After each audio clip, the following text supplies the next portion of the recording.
200여 년 전 영국의 시인 윌리엄 워즈워스가 이런 노래를 했습니다. 하늘의 무지개를 바라보면 내 가슴은 뛰노라. 나 어린 시절에 그러하였고 어른이 된 지금도 무지개를 보면 가슴이 뛴다는 것입니다.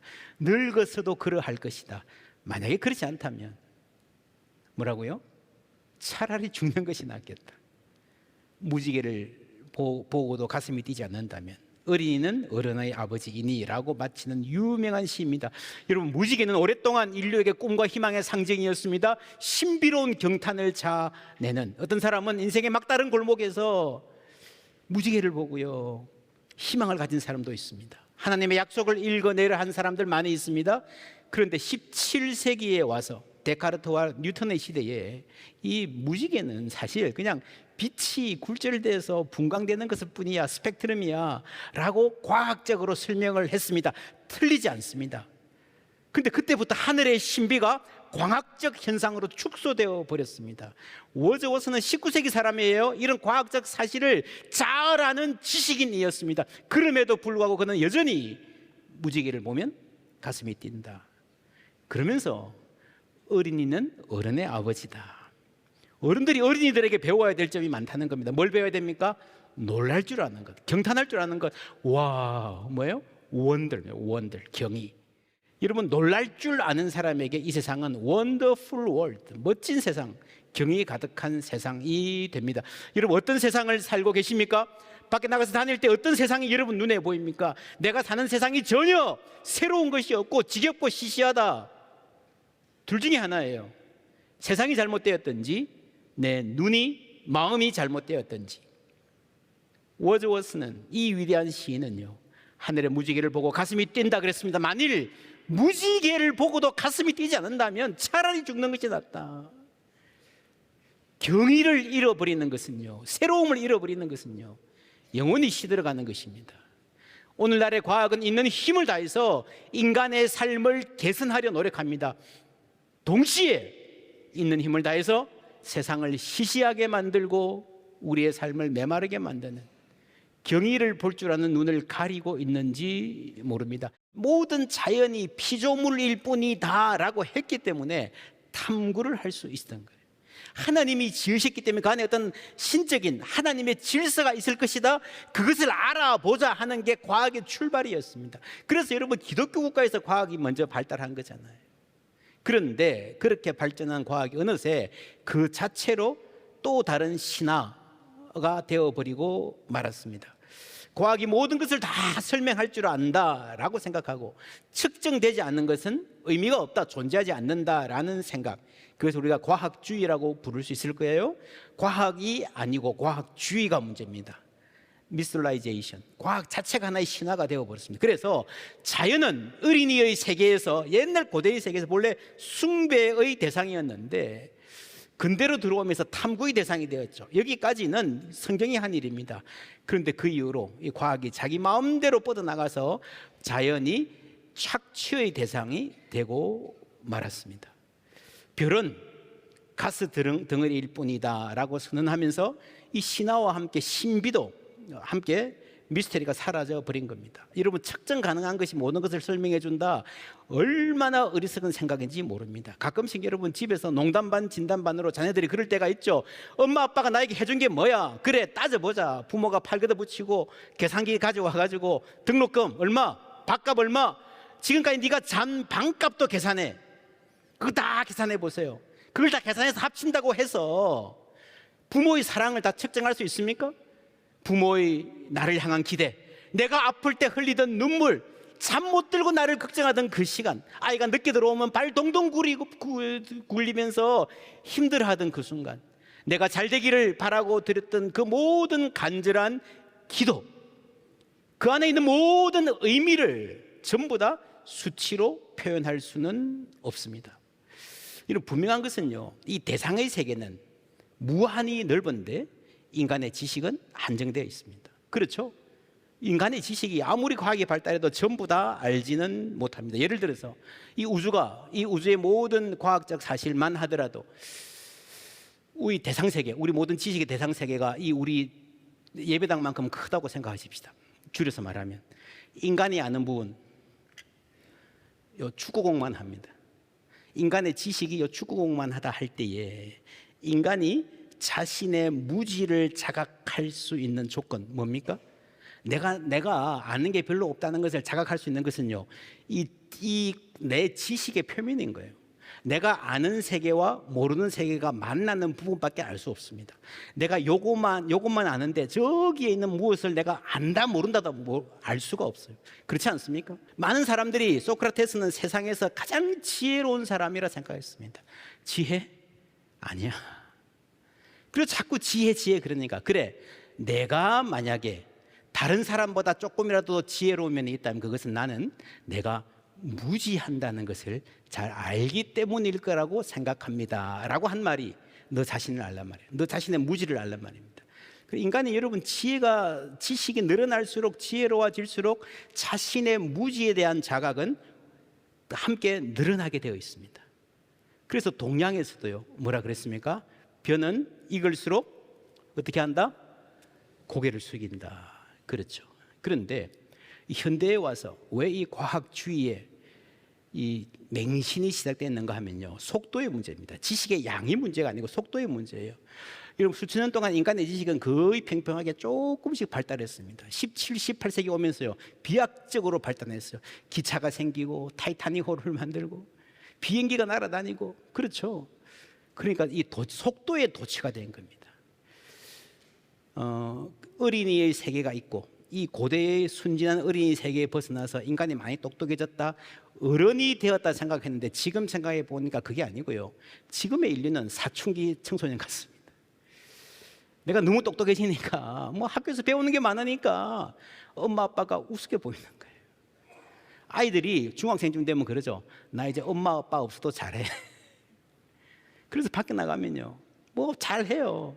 그러다가 조금만 어긋나면 전화 오잖아요. 아빠 도와줘. 근대에 와서 사람들의 지식이 늘어나면서요, 자연을 어떻게 생각했는가 하면은 이런 툴박스, 도구 상자로 생각을 했습니다.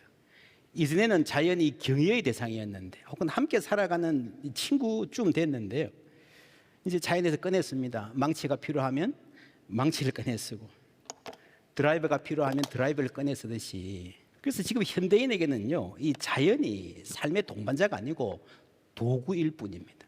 큰 도구 상자. 그렇게 살다 보니까 모든 것을 도구로 생각하는 거예요. 하나님도 도구로 생각합니다. 하나님 왜 필요합니까? 내 마음이 낙심될 때 위로가 필요해요. 예배 잘 드리면 힐링 될 것 같아요. 우리 집 아파요. 기도합니다. 하나님이 어떤 부분에서 어떤 필요를 채워줄 수 있을까? 하나님도 도구 상자가 되고 말았습니다. 거기서 그치지 않습니다. 우리는 이웃도 도구로 생각을 합니다. 이 사람을 알아놓으면 내 삶에 어떻게 도움이 되겠지, 그런 계산이 우리에게 끊임없이 작용하잖아요. 요즘 젊은이들이 워낙 취직하기 힘드니까요, 이 취직의 관문을 넣는 것이 우리의 생각과 인성에 굉장히 큰 영향을 끼치고 있습니다. 드라마나 영화 같은 거 보면요, 그런 거 많이 나오잖아요, 그죠? 면접 보는 순간, 그러니까 앞에 느끼하게 생긴 50대 아저씨가 앉아 있고 돋보기 끼고 있습니다. 돋보기를 밑으로 내려서 이력서를 보죠, 스펙을 보죠. 그리고 들어서 사람을 봅니다. 이 두 시각이 함께 가는 거예요. 그러니까 이 서류에 나와 있는 내가 평가받는, 그래서 이 젊은이들이 끊임없이 서류에 한두 장, 스펙에 한두 줄 첨가하기 위해서 최선을 다합니다. 그리고 나도 모르게 그 돋보기 낀 아저씨의 시각이 내 인생의 가치를 결정해 버리는 겁니다. 이제 앞으로 조금 바뀔 수도 있어요. 여러분 스마트 안경이라는 거 아십니까? 벌써 이름 나와 있습니다. 안경 딱 끼면요, 사람 얼굴 딱 입력해가지고 이 사람 스펙이 쫙 나오는 거예요. 신기하죠? 면접 볼 때 좋을 것 같아요. 아마도 이거 좋아하는 사람들이 정치인일 것 같아요. 이거 쓰고 다니면 저기서 누가 오면 저 사람은 상인회 회장이야, 저 사람은 무슨 고등학교 동문회 실세야. 정치하기 얼마나 좋겠어요. 모르겠어요. 미래의 어느 날에는 목사님들도 끼고 싶어 할지도 모르겠습니다. 아유, 집사님 둘째 아들 병원 입원했다는데 어떻게 됐나요? 이렇게 스마트폰, 스마트 안경이 알려줄 수 있습니다. 어쩌면 모르겠어요. 어쩌면 이게 이제 컨택트 렌즈로 들어와서 인간 눈 자체를 그죠? 인간의 머리 자체를 개선시킨다고 주장할지도 모르겠습니다. 그 이전에 사실은 이미 우리 안에 들어와 있습니다. 그렇죠? 사람을 평가하는 기준. 학생들은 다 알아요. 선생님이 나를 바라볼 때 그냥 바라보는 것이 아니라 나와 선생님 사이에 성적표가 있는 거예요. 이 아이는 몇 등짜리야. 이 아이는 이렇게 해봐야 대학 갈 가능 없어. 그냥 제끼고 있는 거예요. 그렇죠? 이러한 세상을 살아가기 때문에 우리 자녀들의, 우리 젊은이들의, 우리 모두의 자존감이 형편없이 낮아져 있는 거예요. 이런 세계에서 시편 8편은 이렇게 말합니다. 4절 말씀 함께 읽습니다. 사람이 무엇이기에 주께서 그를 생각하시며 인자가 무엇이기에 주께서 그를 돌보시나이까. 아멘. 하나님, 이 세상이 참 아름답습니다. 하나님, 이 세계에 텅 빈 공간이 아니라 하나님의 영광이 가득합니다. 그 다음에 자신을 보는 거예요. 사람이 무엇이기에. 자연의 아름다움을 알고 하나님의 영광을 알면요, 나에 대한 생각이 바뀌는 거예요. 사람이 무엇이간데, 이 말은요, 내가 무슨 쓸모가 있길래 라고 하는 말씀이죠. 보여주세요. 내가 무슨 쓸모가 있기에 라는 말씀이죠. 여러분, 존재의 가치는 늘 쓸모보다 큽니다. 쓸모와 다릅니다. 그렇죠? 여러분, 오늘날 같은 세상, 옛날보다 훨씬 더 좋은 집에 살고 다 차 몰고 다니고, 피부도 여러분 20년 30년의 사람들에 비하면 얼마나 좋아졌는지 예뻐졌는지 모릅니다. 옷도 예쁜 거 입고 다니고요. 근데 자존감은 형편없이 낮아졌습니다. 왜 그래요?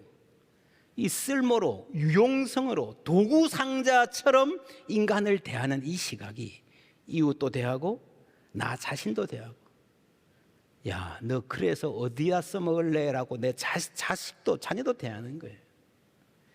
우리가 회복해야 될 하나님의 마음입니다. 시편 8편에 이런 말씀 나옵니다. 함께 읽습니다. 주의 손가락으로 만드신 주의 하늘과 주께서 베풀어 두신 달과 별들을 내가 보오니. 예. 저는 이 표현이 다윗의 인생의 고백에서 나온 거라고 생각합니다. 우리 한 사람 한 사람 전부 다 다른 감각, 내가 아파하는 것, 내가 좋아하는 것, 내가 힘들어하는 것, 내가 눈물 흘리는 대목 다 다르잖아요. 저는 목회하면서 절실하게 그것을 느낍니다. 같은 설교를 해도요, 하나님 우리 한 사람 한 사람 다 다르게 터치하시는 줄 믿습니다. 우리의 고백, 주님과 같이 내 마음 만지는 분은 없네. 오랜 세월 찾아 난 알았네. 내 마음을 손가락으로 딱 잘 만져 쓰다듬어 주시는 분이 세상에 없다라는 거예요. 여러분, 그 섬세한 돌보심 안에서 우리가 자라납니다.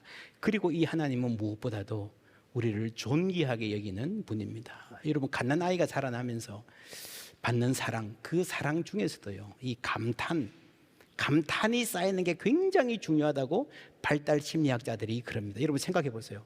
아기가 처음에 누워만 있다가 자기가 스스로 뒤집잖아요. 그럼 엄마가 어떻게 합니까? 막 처음 일어나가지고 그러면요, 막 온 집안이 난리가 나요. 그냥 뭐 옹알거리고 한두 마디 하면 엄마라 그랬다고 우리 아이 천재라 그러고요. 그 감탄이 쌓여가면서 사람이 되어가는 거예요. 그래서 나를 보고 좋아해주는, 나를 보고 wonder, 경이롭게 느끼는 그 엄마의 눈빛을, 아빠의 눈빛을 internalize, 내재화하면서요, 자기 존중을 배우는 거예요. 자존감이 생기는 겁니다.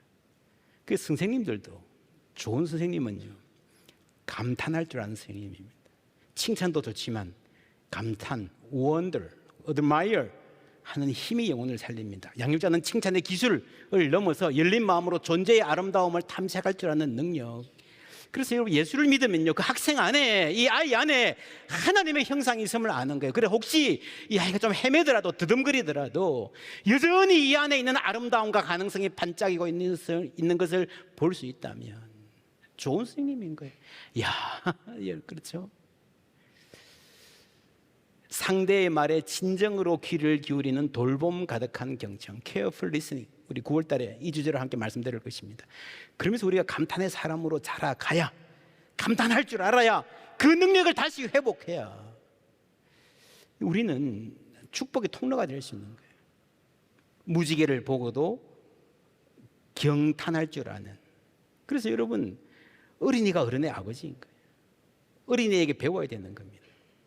학생과 성생 사이에 성적표가 있지 않고 감탄이 있다면요, 여러분, 그 선생님은 아이를 살릴 수 있습니다. 감탄 받아본 사람이 감탄할 줄 알고 존귀히 여김을 받아본 사람이 남을 존귀히 여깁니다. 결국 인생은 어떻게 보면요, 감탄받고 감탄하는 삶이에요. 여러분, 감탄이 얼마나 기쁩니까? 그죠? 내가 감탄 받는 게 얼마나 행복합니까? 하나님이 우리를 보고 먼저 감탄해 주신 거예요. 보시기에 좋았더라. 할렐루야. 우리는 어떻게 합니까? 예수님 그런 말씀하셨어요. 너희가 비판하는 그 비판으로 너희가 비판을 받을 것이요, 너희가 헤아리는 그 헤아림으로, 야, 이 사람 이것밖에 안 돼, 스펙으로, 경력으로, 생산성으로 그렇게 헤아린다면 너희 스스로도 그런 헤아림을 받을 길을 피할 수 없다. 당신이 날카로운 분석의 칼날을 사람들에게 들이댄다면 그 칼날은 당신에게도 향할 것이다. 여러분, 대단히 메마르고 힘겨운 삶을 살아가게 될 것입니다. 감탄하라. 감탄 받을 것이다. 여러분, 놀랄 줄 아는, 경의를 회복하는 은혜 있으시기를 주님의 이름으로 축원합니다. 플라톤이 그런 말 했어요. 놀라움이야말로 철학자의 마음이요, 철학은 어디서 시작된다? 놀라움에서 시작된다. 같은 것을 보고도요, 같은 말을 듣고요, 와 라고 wondrous, wonderful, 놀랄 줄 아는 사람이 결국에는 진리에 이른다는 겁니다. 여러분, 현대인들은 감탄을 잃어버렸습니다. 내 마음이 메말라 있기도 하고요, 또 하나는 눈치 본다고 그래요. 뭐 별로인 것 같은데 자꾸 감탄하면 나의 아주 뭐라 그러죠, 저렴한 취향이 드러날까 봐 좋아도 맛있어도 맛있다 안 하고 사는 거예요. 여러분, 그러지 말고요, 맛있으면 맛있다 그러고 예쁘면 예쁘다 그러고 내 눈에 예쁘면 예쁘다 그러는 거예요. 그렇게 사는 거예요. 그렇게 사는 사람이 훨씬 더 풍성한 삶을 살게 될 줄 믿습니다. 도저히 감탄할 줄 모르고 놀랄 줄 모르는, 놀람의 세포가 다 죽어버린 사람들 가운데 예수님 오셨어요. 그들이 가브나움에 들어가니라. 예수께서 곧 안식일에 회당에 들어가 가르치심에 무사람이 그의 교훈에 뭐라고요? 놀라니, 경탄한 거예요. 말씀을 마치고 나서 27절에 또 뭐예요?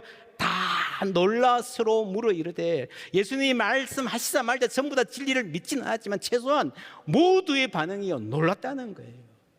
거기서 우리의 딱딱한 마음에 균열이 가고 생명이 심겨지는 것입니다. 진리는 언제나 놀랄 줄 아는 사람, 원더할 줄 아는 사람, 경탄의 문을 통해서 들어옵니다. 시편 8편 다시 보시면 1절과 9절이 똑같죠. 여호와 우리 주여, 주의 이름이 온 땅에 어찌 그리 아름다운. 1절 그렇게 시작했습니다. 9절 함께 읽습니다. 여호와 우리 주여, 주의 이름이 온 땅에 어찌 그리 아름다운지요. 예, 처음에 가졌던 그 마음 끝까지 가는 거예요. 여러분, 이 사이에 뭐가 있었습니까? 2절 말씀 함께 읽습니다. 주의 대적으로 말미암아 어린아이들과 젖먹이들의 입으로 권능을 세우시며 이는 원수들과 보복자들을 잠잠하게 하려 하심이니. 예, 대적, 원수, 보복자들, 피 튀기는 전쟁터의 언어죠. 생존 전쟁이 있는 겁니다. 다윗이 처음부터 끝까지 하나님의 아름다우심을 노래했다고 했어요. 그의 인생이 순탄하지 않았습니다. 치열한 생존 경쟁이 있었고요, 국가 경영하는데 골치 아픈 문제가 많았어요. 대충 살아서는 살아남을 수 없는 어려운 삶을 살았습니다. 그럼에도 불구하고 끝까지 하나님 앞에서 경탄할 수 있는 사람으로 살았습니다. 여러분, 그래서 저는 이 시편 8편을 다윗의 인생, 한 인생의 압축으로 보고 싶습니다. 어릴 때 우리가 경탄했습니다. 너무 예뻐요, 너무 놀라워요. 그런데 쭉 가서 원수와 대적자, 보복자들 그 무슨 엄청난 그 틈에서 실망하기도 하고 속기도 하고 속이기도 하고요. 그렇게 마음이 딱딱해졌을 수 있는데 마지막까지, 우리 인생의 마지막 고백까지 여호와 우리 주여, 주의 이름이 어찌 그리 아름다운지요 할 수 있다면 우리 인생 전체도 하나님 아름다운 인생이었습니다. 고백하게 될 줄 믿습니다. 여러분 80, 90 사는 동안에 얼마나 많이 사람에 대해서 실망했어요. 저 사람 참 괜찮은 사람이야 감탄했는데 실망시키잖아요. 배신하잖아요. 그럼에도 불구하고 여러분 처음 배우자 만났을 때 얼마나 가슴이 뛰었습니까? 하늘의 무지개를 보고 뛰는 거하고는 비교할 수 없이 가슴을 뛰었지만 10년, 20년 살다 보니까 그냥 뭐 사는 거지 그렇습니까? 여러분 배우자와 함께 30년, 40년을 살고도 여전히 가슴이 설레이고 함께하는 시간에 눈이 반짝인다면 복된 사람인 줄 믿습니다.